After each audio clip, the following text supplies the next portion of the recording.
verdadeiro amor não pode ficar encoberto. Um testemunho pessoal. Parte 2. Como tudo começou. Mateus 11, 28 a 30. Vinde a mim todos os que estáis cansados e sobrecarregados, e eu vos aliviarei. Tomai sobre vós o meu jugo, e aprendei de mim, porque sou manso e humilde de coração. E achareis descanso para a vossa alma, porque o meu jugo é suave e o meu fardo é leve. Conheci o amor de Jesus aos 27 anos, ocasião em que vivenciava momentos difíceis em meu casamento. Nunca esquecerei esse dia. O outono já havia chegado. Era uma terça-feira do mês de abril de 1984. Eu estava de férias do trabalho e recebi a visita da minha cunhada Beth, que compartilhou comigo muitas coisas sobre Deus, as quais eu questionava seguidamente, dizendo não entender. Se Deus me amava, por que Ele permitia que eu passasse por todo aquele sofrimento? Pacientemente, com muito amor, Beth passou um bom tempo ali semeando em meu coração a palavra de Deus, e então me convidou para ir no sábado seguinte a uma reunião na casa de uma amiga, onde se reuniam semanalmente para estudar a Bíblia, a palavra de Deus. Eu disse que iria pensar a respeito. Comecei a sentir algo diferente dentro de mim, uma paz que eu desconhecia, e eu não estava entendendo o que acontecia comigo, mas a verdade é que a minha vida nunca mais foi a mesma a partir daquele dia. Ao chegar à reunião no sábado, eles falavam da salvação e liam a passagem de Romanos 3, 23 e 24, que diz: todos pecaram e carecem da glória de Deus, sendo justificados gratuitamente por sua graça, mediante a redenção que há em Cristo Jesus. Eu fiquei tão impactada por aquelas palavras que não parava de fazer perguntas. Queria saber tudo sobre aquele assunto.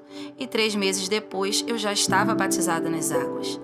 Marcos 16, 15 e 16.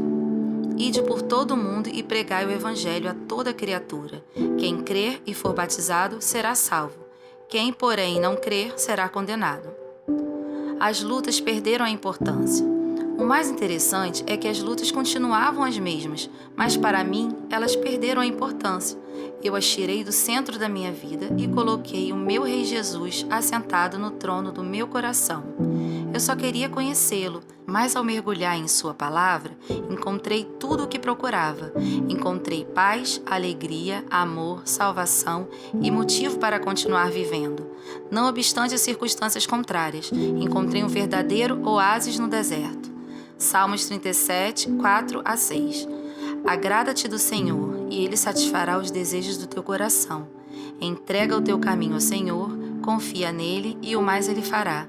Fará sobressair a tua justiça, como a luz, e o teu direito como o sol ao meio-dia.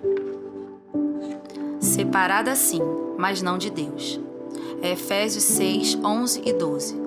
Revesti-vos de toda a armadura de Deus, para poderdes ficar firmes contra as ciladas do diabo, porque a nossa luta não é contra o sangue e a carne, e sim contra os principados e potestades, contra os dominadores deste mundo tenebroso, contra as forças espirituais do mal nas regiões celestes. Quando o casal não tem conhecimento de Cristo, não existe o culpado no término de uma relação. Na verdade, ambos têm culpa, mas não sabem, pois sem o conhecimento de Jesus Cristo em um relacionamento a dois, o que resta são as frustrações. Cada um quer que o outro o faça feliz, mas na verdade descobri que só o amor de Jesus Cristo pode preencher o vazio do ser humano e torná-lo realmente feliz, independente das circunstâncias ou de quantas pessoas estejam ao nosso lado.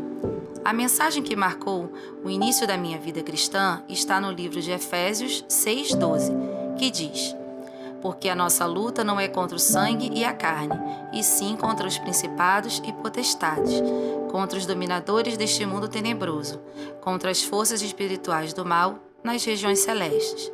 Quando li essa passagem, eu a entendi e recebi a revelação do Senhor.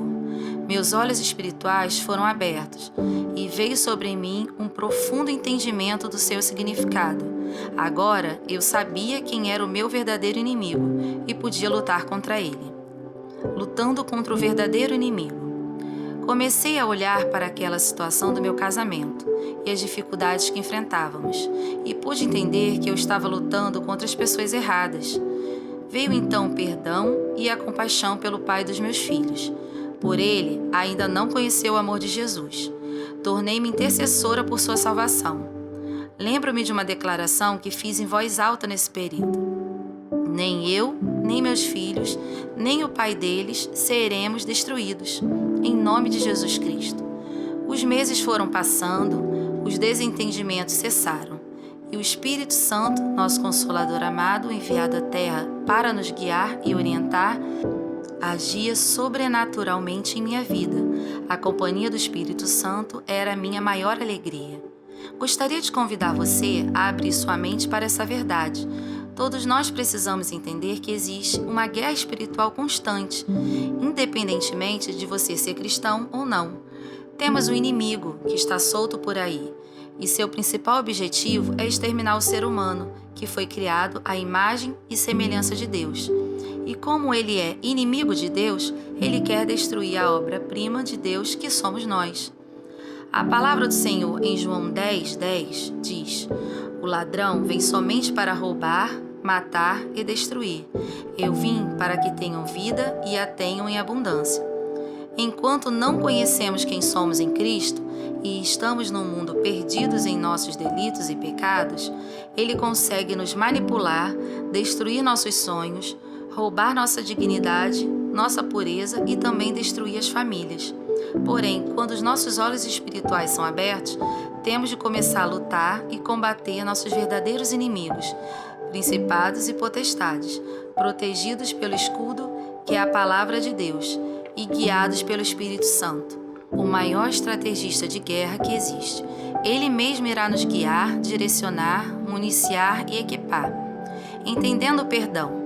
Desde que conheci a Cristo e recebi o perdão dos meus pecados, perdoar as pessoas se tornou algo fácil para mim. Quando olhava para o quanto Deus me amou, me perdoou, me tirou de uma condição de morte espiritual e me deu a sua vida.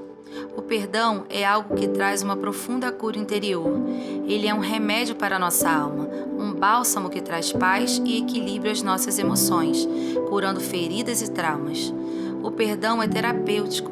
Se você hoje é uma pessoa que tem dificuldade em perdoar, pare tudo o que estiver fazendo e busque ao Senhor com arrependimento. Confesse a sua dificuldade e Ele com certeza irá ajudá-lo. Não perdoar é exatamente como diz o ditado: tomar veneno esperando que o outro morra. É viver em constante angústia, ausência de alegria, gerando assim a morte espiritual em sua própria vida. O perdão traz paz a quem perdoa e também libera os ofensores para Deus agir na vida deles. Seja um gerador de vida, libere as pessoas, não cobre tanto delas. Ore e interceda por elas, e você começará a ver uma mudança em seus comportamentos, pois a nossa luta é espiritual. Uma das estratégias mais eficazes na batalha espiritual é a liberação do perdão àqueles que o feriram ou magoaram. Os céus começam a ser abalados pelo poder da sua oração, e você persiste até que os céus se abram e as forças do mal comecem a perder o poder na vida das pessoas, então elas serão transformadas. Tudo começa a mudar quando começamos a orar. Interceda, persista, profetize. Você verá os resultados em nome de Jesus. Recebendo 2 presentes do céu. Lembro-me com alegria do dia 9 de janeiro de 1985, quando recebi uma notícia que muito me alegrou. Estava grávida pela 2ª vez. Nesse dia fui à igreja para agradecer ao Senhor e recebi o batismo com o Espírito Santo, o que me deixou muito feliz também. Foram 2 acontecimentos maravilhosos no mesmo dia.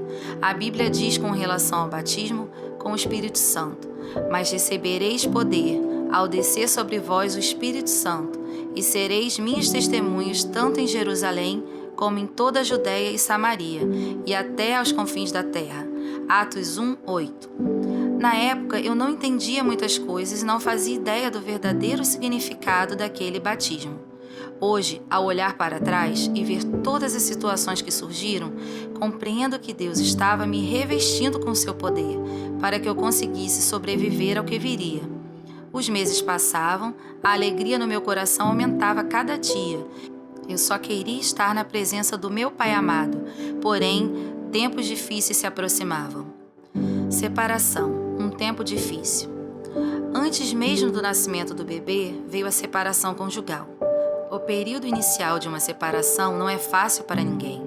Só o amor de Deus é capaz de nos curar e sustentar em meio a essa circunstância. Foi um momento difícil, mas logo entendi que eu não estava sozinha.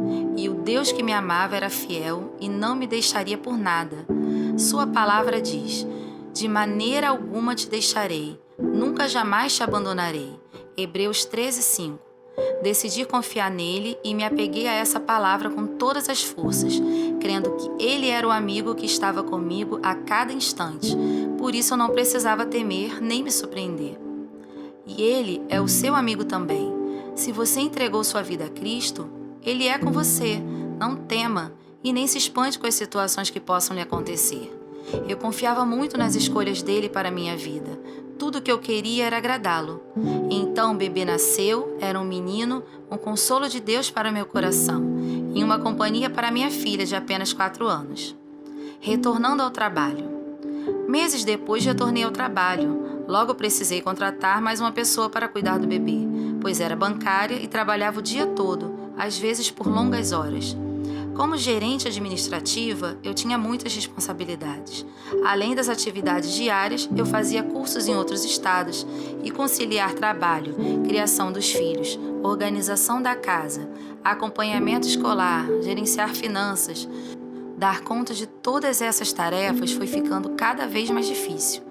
Agora, mais do que nunca, eu precisava da companhia de Jesus para me guiar e orientar, e comecei a buscar sua presença cada vez mais, em todo o tempo que podia. Eu obedeci a cada princípio que aprendia na palavra do Senhor.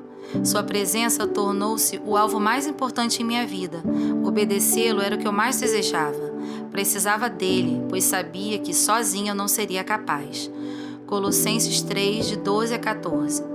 Revesti-vos, pois, como eleitos de Deus, santos e amados, de ternos afetos de misericórdia, de bondade, de humildade, de mansidão, de longanimidade. Suportai-vos uns aos outros, perdoai-vos mutuamente, caso alguém tenha motivo de queixa contra outrem. Assim como o Senhor vos perdoou, assim também perdoai vós. Acima de tudo isto, porém, esteja o amor, que é o vínculo da perfeição. Colossenses 3, 12 a 14.